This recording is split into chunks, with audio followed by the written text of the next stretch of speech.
Hello everybody, welcome back for another video. Hope you're all doing well and that you're all having a great day to start things off. Robert Sloimer of Fundstrat Global Advisors spoke to CNBC on Thursday about his view that Bitcoin is set for a price breakout in the near future. I think this guy was also in the news about a couple days before as well. During a Bitcoin price explanation, Sloimer said that he believes there is some very important levels coming up for Bitcoin literally in the next couple of days. Even though Bitcoin's price had failed to make the expected rally in May, one predicted by Fundstrat's Tom Lee, Sloimer notes that Bitcoin's longer-term price trend is still technically up, with $9,500 as its critical level. According to Sloimer, Bitcoin is now set up to challenge its downtrend. He said, when we think about what does it take to turn a security, a market, a cryptocurrency around, it first needs to bottom, then it needs to reverse through that uptrend or downtrend, and then it needs to turn that uptrend positive. So we have step one in place. Sloimer did note that there are plenty of technical bears out there that are predicting price bottoms as low as $5,000 or $3,000 per Bitcoin. But Sloimer believes that Bitcoin will rally if it gets just through the $7,800 level. In spite of the failed rally, Tom Lee stated in May that he still maintains his prediction of Bitcoin hitting $25,000 by the end of this year. At the moment, Bitcoin is literally going completely sideways. I was looking at price charts for some reason in other currencies. I don't know why. I was curious. Some of them are even more stable than this. It's been quite a long time since we've seen like literal sideways trends. People were calling it like Bart Simpson's hair in the comment section. But this is literally what it is. It's kind of odd. I'm sure a lot of you have never seen anything like this before. We typically have crazy ups and downs. I don't know if it's very close to the price and everyone is kind of holding their breath back and forth as to where it could go, but especially because it's a weekend, at least if you're listening to this on the weekend, I'm personally not expecting the prices to go anywhere unless something actually does hit 7,800, but this is kind of where we are right now, and this is yet another prediction that Bitcoin is going to go crazy relatively soon. But to be fair, we have had these since March, April, and May, and now we are in June. Next up, this is going to be like a bit of a country hop in this video. It kind of is an episode, I guess. Billionaire Norwegian Air CEO Bjorn Kjos launched the Norwegian block exchange NBX in April. A company executive say will explore and exploit potential opportunities that lie in blockade and ledger technology. I'm not sure if that was supposed to be blockchain. I feel like it was. The company raised $250,000 in a first capital round and is owned by a company called Observatoriet Invest. Although Stig Kjos Matasian, Kjos' son-in-law and chairman of NBX, says Norwegian will be the main owner of the exchange in time. NBX is rolling out a cryptocurrency exchange later this year and will also be opening up the airline business for cryptocurrency adoption. That's actually kind of cool. He said, we're looking at things. Yeah, okay, so this is actually kind of weird. I'm not sure if this was directly translated. You'll see what I mean as I'm reading it. We're looking at things that are easy to scale, among other things, having a cryptocurrency as a payment option in the airline, he said yesterday. We see that there is a need for a serious marketplace where you can buy and sell cryptocurrencies. NBX has ambitious plans with a goal of rivaling exchanges like GDAX and Kraken. Not sure if that's going to happen. Norwegian Air Shuttle is the largest airline in Scandinavia, the third largest low-cost airline in Europe, and the ninth largest low-cost carrier in the world. One of the most important things, he said, for us is to build an ecosystem around the solutions we developed. In particular, the ecosystem within the Norwegian group is important, but also ecosystems in the airline industry. I don't think there are a lot of airlines that are actually accepting cryptocurrencies, or maybe they do so through like a third party, which is typically the case. A lot of websites where you can put your cryptocurrency into and then they end up paying the actual airline themselves. But if this can start a trend, or if we can get a lot of places who are offering travel around the world to start accepting cryptocurrencies on a mainstream basis, that could actually be very, very large. Everyone who is creating their own cryptocurrency exchange keep saying that they're looking to rival GDAX and Kraken. Not sure if they're actually going to be able to do it. A lot of them are also saying that they're going to be bigger than Binance by the end of this year. Let's see if they can actually do it, but it would be interesting to see if it happens because Binance has only been out for a year and they kind of toppled everyone else behind them. Next up, we go to Italy. Central banks aren't ready, at least in the short term, to handle the implications of launching wholly digital currencies, the deputy governor of the Bank of Italy said on Thursday. Fabio Panetta delivered the keynote address for the SUREF, S-U-E-R-F, and Baffi Karen Center conference held at Boccini University. In his remarks, he became the latest to discuss the possibility for central banks to issue currencies digitally, including those that incorporate elements of cryptocurrencies like Bitcoin or some of the concepts that underpin blockchain. At the same time, Panetta began his keynote by distancing the conversation from cryptocurrencies. He was quoted as saying, according to a transcript of his remarks, he said, in fact, just like banknotes, a central bank digital currency, or a CBDC, would be a liability of the central bank and would be backed by its assets. It would be supported by the credibility of the bank and ultimately be by the rule of law. He said, crypto assets, on the other hand, are a liability belonging to nobody. There is no asset that backs them and no clear governance structure that can guarantee that. The value of a central bank digital currency would not suffer from the excessive volatility that affects crypto assets. Of course, by this logic, central bank digital currencies would continue to suffer from the same volatility created by the potential for governmental intervention on monetary policy, a concern that has been previously linked as a cause for individuals seeking out crypto assets like Bitcoin. Panetta did point out other advantages, though. For example, they highlighted the lower cost of managing digital currency as opposed to a physically distributed currency. Since it would be a complete dematerialized, a CBDC would have very few or no storage costs and would be a convenient way for households and firms to keep liquid wealth. Mattresses could be freed from their role of vaults. About a month and a half ago, maybe 2 months ago, we had about news from, I want to say, about anywhere from 8 to 15 different countries who were talking about making their own cryptocurrencies. Kind of weird that the last week and a half, I still believe something spooked them. I'm not exactly sure what it is. I don't know if it's the European Central Bank who has told everyone no, but a lot of countries have been coming forward and saying that they no longer plan to release their own digital currency after they had news before that they were either developing it, had been developing it for the past 2 years, or were in plans to join with other cryptocurrency projects in order to get these things launched. I feel like something happened. Sure, I'm not the only one out there who kind of feels this way. It feels like someone told them no, like a big straight no, and said, no, this is how it's going to be. You're not going to definitely do this. What ends up happening is, at least in my mind, if you notice, if you listen to Andreas Antonopoulos, I don't listen to him that often, and there's a couple of other major cryptocurrency heads, especially those who are into Bitcoin the most, they commonly note that by the year 2020, Bitcoin will become so big that governments will have to start accepting it. And I don't know, I don't want to be a conspiracy theorist, but it feels like it's heading that way, if you understand what I mean. Countries have been coming forward saying that they're not going to create their own digital currencies.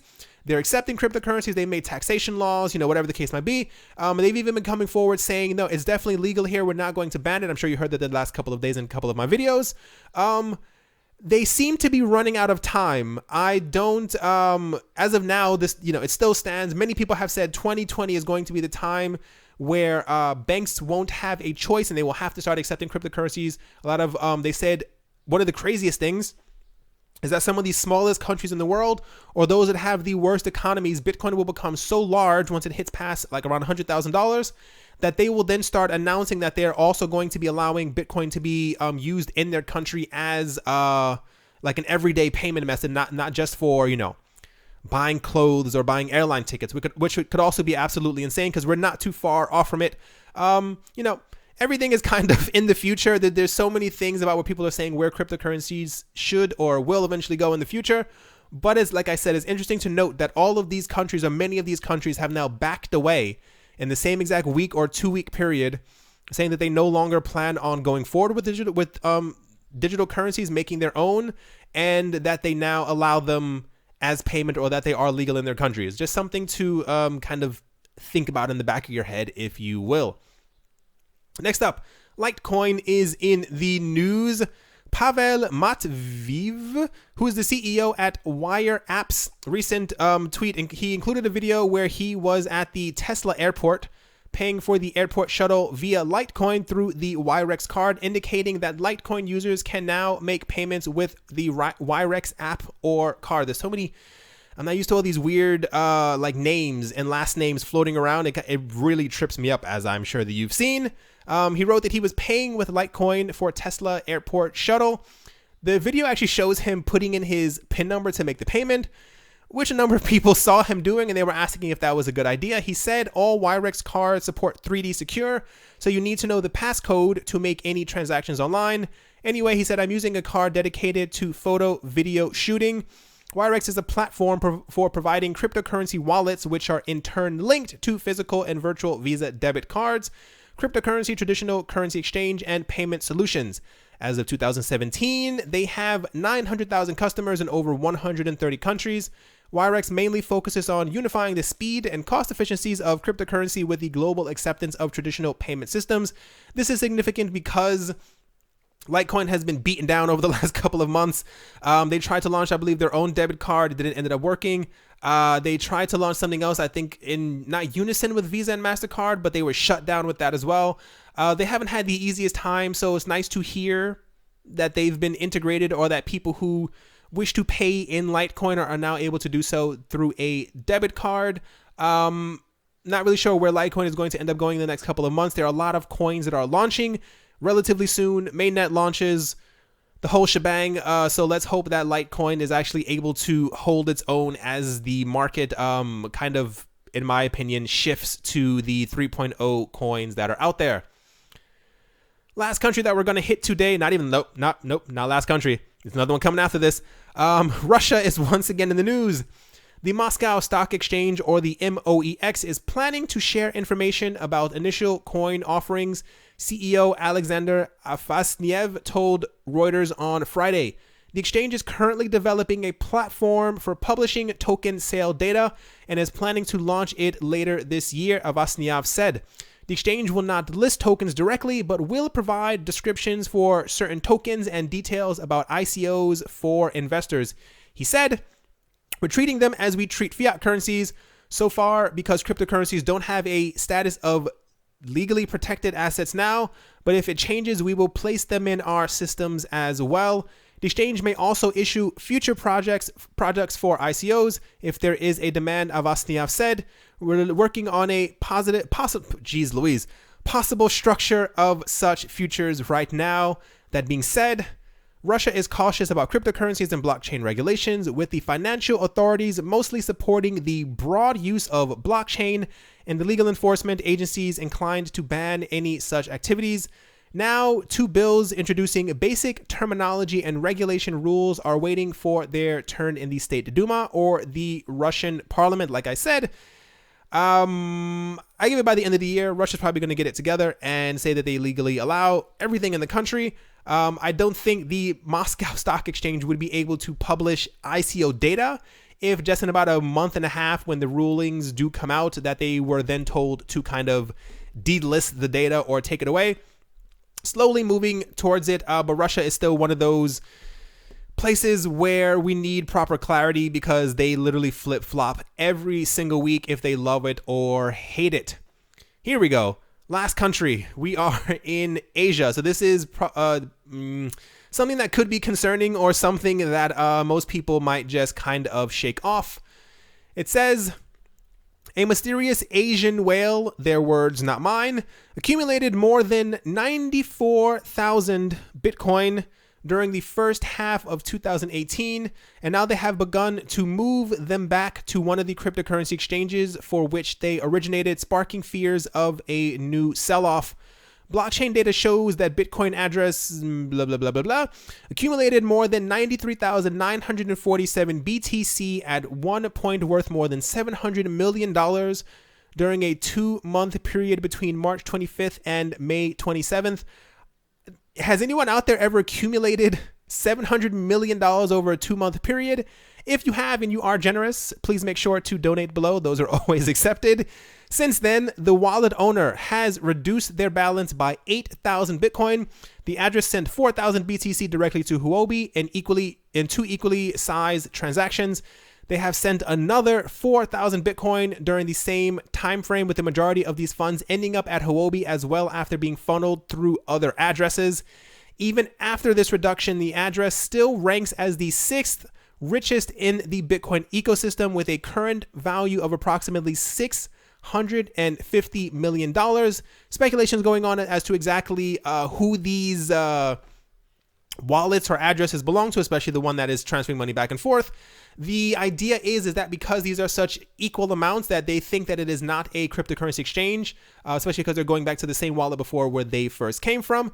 They say, however, it is unlikely that the address in question is part of a new exchange-owned cold wallet, as it holds funds sent from multiple unconnected exchanges, nor is the address a multi-signature wallet, as it begins with the leading symbol 1. Data from Wallet Explorer indicates that a significant portion of the funds originate from Singapore-based cryptocurrency exchange Huobi and China-based wallet platform HaoBTC, suggesting the wallet's owner resides in Asia, or is at least employing the services of an Asia-based broker.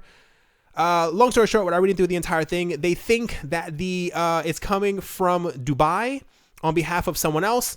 No one knows exactly what's going to happen, but anytime that large amounts of Bitcoin are flowing back and forth, the market will definitely sometimes react. It is a little weird to think. I said before why the prices were being held down. Remember what I said? I said, I'm pretty sure people are accumulating large amounts of Bitcoin. It's unfathomable in my world, in my life, I don't know about you guys, to be able to accumulate $700 million over the course of a 2-month period. Think of how many people out there have 0.001 Bitcoin. So to be able to get this much is it's worrying for me, because you would assume that there would be more of an equal spread when it comes to Bitcoin. We're not going to get into it. That's not the point of this, this reading for this news article. But yeah, this is the latest news flowing around today. This is why a lot of people have been, I've noticed on a couple of forums, a lot of people are talking about it, trying to figure out exactly where the funds are going, or if they just kind of planned on sitting on the exchange until the price ends up going a bit higher. All right, everyone. That is definitely going to do it for this video. I hope you guys enjoyed. Have a great day, morning, evening, afternoon, wherever you are, wherever you might be. Thank you once again for watching. Let's see if we end up hitting 7,800 anytime soon. It's in the green right now, at least that's how we're making this video. Always good to see. Thank you once again, and I will talk to you all soon. See you.